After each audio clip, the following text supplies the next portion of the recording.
yang gue hindarin banget, terutama lo ya. Hah? Kenapa tiba-tiba gue? Waktu lagi panggil Bu Rana tadi, udah ditentuin kelompok buat tugas proyek seni minggu ini. Oh iya? Terus kenapa gue kena selamat menderita? Gue sekelompok sama Raihan. Raihan? Maksud lo Raihan si manusia dingin itu? Ya, Raihan yang hampir gak pernah ngomong sama siapapun itu, kecuali dia sendiri. Bayangin aja gimana partnya. Udah aja lo udah denger dia kalau di sekolah, kayak di banget gitu. Tapi ya lo pintar sih Alia, mungkin dia bakal lebih nyambung sama lo.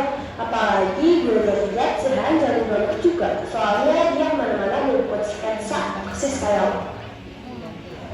Gak apa kok, kayaknya Raihan gak seburuk gitu buat diajak kerja bareng. Mungkin dia cuma belum nemu orang yang cocok buat diajak ngobrol. Nanti gue coba deh. Gue sih salut sama keberanian lo. Kalau gue di posisi lo, mungkin udah bingung harus gimana. Kita doakan kuat ya teman-teman. Semoga Raihan gak berubah jadi S1 di tengah project.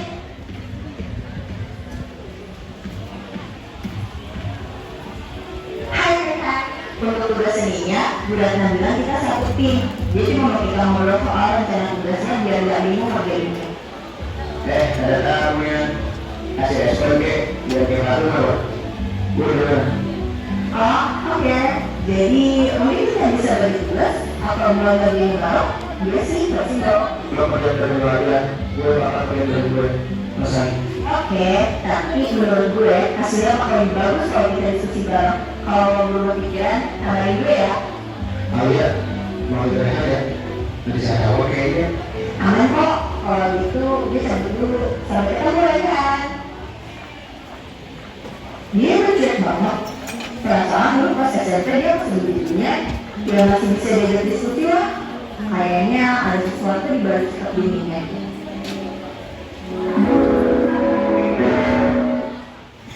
Tidak semua dunia tidak bisa dilupakan. Pada dasarnya, semua manusia menyukai kehangatan. Tapi, apakah itu cukup untuk mengubah kebenaran? Mereka berdua hidup dalam dunia yang berbeda. Dunia Alia penuh dengan kehangatan, tempat bawah, cerita dan cinta berlalu. Disinilah Alia menemukan kekuatannya untuk menghadapi apapun. Bagus gak ayah ibu? Aku lagi siapin gambar untuk pameran seni di sekolah nanti. Kak Jaka minta ayah untuk ikut.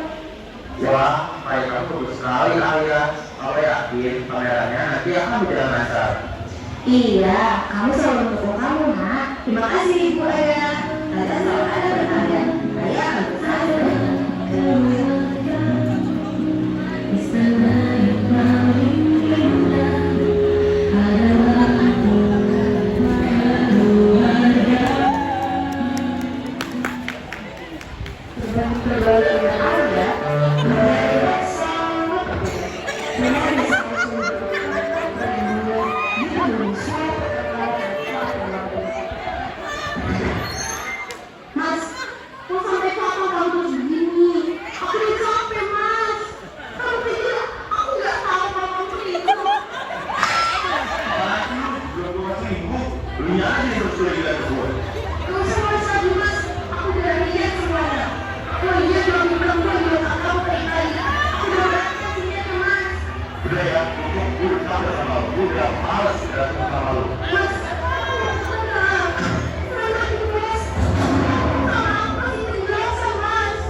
Aku gak tahu apa-apa.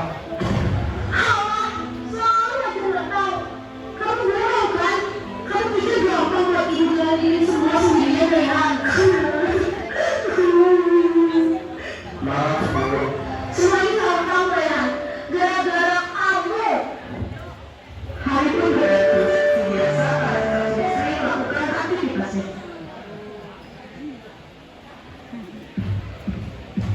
Nih, dua-dua minum. Lo kayaknya butuh. Panas banget hari ini. Serius, lo gak mau ngomong apa? Gue duduk di sini, ngasih lo minum, terus lo minum gitu. Gue tahu lo masuk ngomongin sama orang, Tapi mau gak mau kita harus ngobrol sih. Lo inget kan kita sekelompok buat tugas? Gue ingat. Wah, gambar lo keren juga. Gue juga suka gambar, tapi gak pernah sejago ini. Lo mau apa sih? Gue mau kita ngobrol, gue tau lo gak kayak gini dulu. Waktu SMP, lo tuh rame, suka bercanda, sering ngomong. Sekarang, lo kayak beda banget. Apa kabar ya? Itu aja. Intinya, kita harus diskusi untuk kelompoknya nanti mau lukis apa. Mana gue apa? Itu dia makanya, hasil tes dari kau, Mat. Ya udah. Gimana? Gue dengar temanya bebas, jadi gue mau kita bikin sesuatu yang beda. Bukan ambil objek beda dan yang lainnya. Tapi, apa yang kita rasain?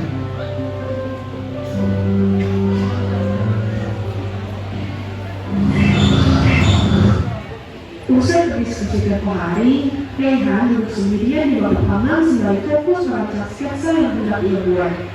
Ia menatap kosong dan sketsa yang ia bawa, berpikir keras hal apa yang akan ia bisa ciptakan. Alia yang telah datang dan mengucap lebih dahulu itu membuat Rehan sedikit terhibur karena tingkahnya. Sorry ya, gue telat. Tadi gue mampir dulu ke toko. Nih, gue beli cat baru. Gue kira lo akan tahu.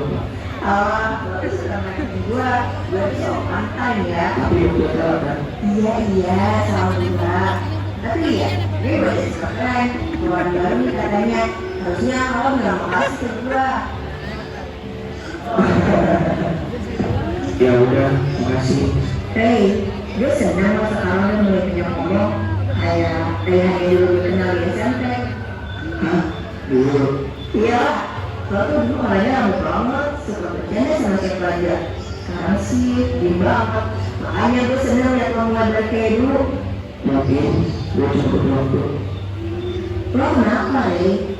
Ada masalah ya? Gue gak tahu apa yang harus gue ceritain. Kadang gue cuma merasa semua beratnya. Gue gak maksa lo cerita. Tapi kalau lo mau, gue di sini. Gue siap dengerin apa aja. Makasih Alia, lo udah banget. Udah, santai aja. Lagian kan gue partner lo. Kita harus kompak biar bisa menang. Wah, gue capek Alia. Sebagai mengajarkan, aku saya terus.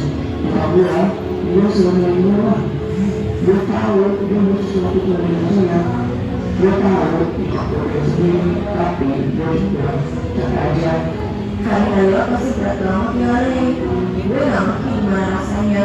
Tapi gue tahu itu pasti gak gampang.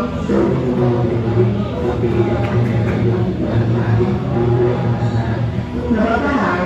Kalau memang lo tinggal aja di rumah gue kok, gak masalah untuk dari rumah baru. Gue bisa kok menerima ngobrol lagi sini. Makanya, kalau gue ketemu buat ngobrol, gue gak ada kok. Gue gak bakal masalah cerita kalau lo mau. Tapi gue gak akan tinggalin lo juga. Makasih Alia. Setelah Rehan selesai mengerjakan sketsa bersama Alia, mereka memutuskan untuk menyudahi kerja itu. Rehan saat ada di rumahnya lalu segera pergi bersih-bersih di kamarnya. Namun, ia kira pada malam itu akan menjadi malam yang indah. Dugaan salah, Alia dan ibunya kembali ke tempat hebat. Kali ini Rehan tidak bisa saja menyendiri di kamarnya. Ia memberanikan diri untuk keluar kamar. Mas, ini udah kesekian kalinya aku mengerti. Sampai kapan kamu mau selingkuh, Mas? Itu ngapain sih? Ngecek urusan gua? Gua udah bilang, gak usah ikut campur urusan gua. Ini hidup aku tau gak, Mas? Ini kan bukti tau, Mas. Karena bukti kan udah sakit hati. Ya kali tau kamu ngelakuin ini lagi. Gua tuh capek dengar omelan terus setiap hari. Udah, gua udah gak peduli lagi sama lo. Mas, jangan pergi. Jangan bilang kamu begitu, Mas. Udah, cukup ya, gua keluar dari rumah ini. Besok gua akan terus surat cerai kita. Dan kamu, Rehan, ini semua gara-gara kamu. Ini aku jadi kamu gak pulang terlambat. Kamu gak akan ketemu sama perempuan itu di suara kamu, Rehan. Dasar, anak perempuan. Kamu tuh gak ada gunanya. Sama aja kayak bapak kamu.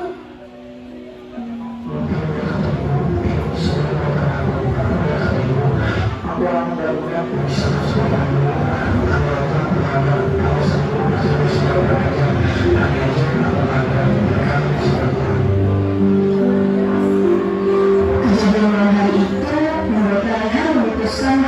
setiap paginya. Ia merasa dirinya sudah tidak lagi berada di keluarga itu. Dengan penuh tekad, ia membuat surat perpisahan untuk orang-orang di sekitarnya. Dia duduk sendirian di bangku kamar. Ia membawa sebuah buku sketsa dan selembar kertas kosong di dalam pangkuannya dengan tatakan kosong. Singkat cerita, Alia menemukan surat perpisahan itu. Begitu juga dengan kerabatnya. Orang tuanya merasa sangat menyesal dengan apa yang telah mereka lakukan kepada anaknya.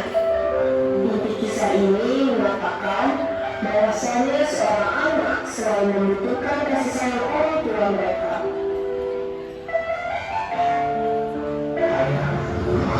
Seorang orang tua yang pernah tahu besar dengan berdoa, tapi sekarang harus lagi karena ini salah satunya orang yang baik sekali berbuat siapa pun baik yang menjadi buah kami percaya mengenai bukti mau belum lagi ya yang selalu bikin buah masalahnya. Rumah seharusnya menjadi tempat paling hangat, tempat seseorang merasa diterima, dicintai, dan dilindungi. Namun bagi Rehan, rumah adalah sumber luka, bukan tempat berlindung. Ia tidak pernah menemukan ketenangan di sana, hanya suara-suara yang berada. Dan rasa kehilangan yang terus menghantuinya, Rehan mencari ketenangan yang ia dambakan. Kehadirannya itu di tempat lain yang sangat jauh, tidak ada yang bisa menjangkaunya. Namun ia lupa, ia juga meninggalkan ruang kosong di hati mereka yang pernah mencoba mengerti dan merangkulnya. Karena kehilangan itu tidak hanya tentang yang pergi, tapi juga mereka yang ditinggalkan. Mencoba bertahan dengan kenangan yang takkan pernah sama lagi.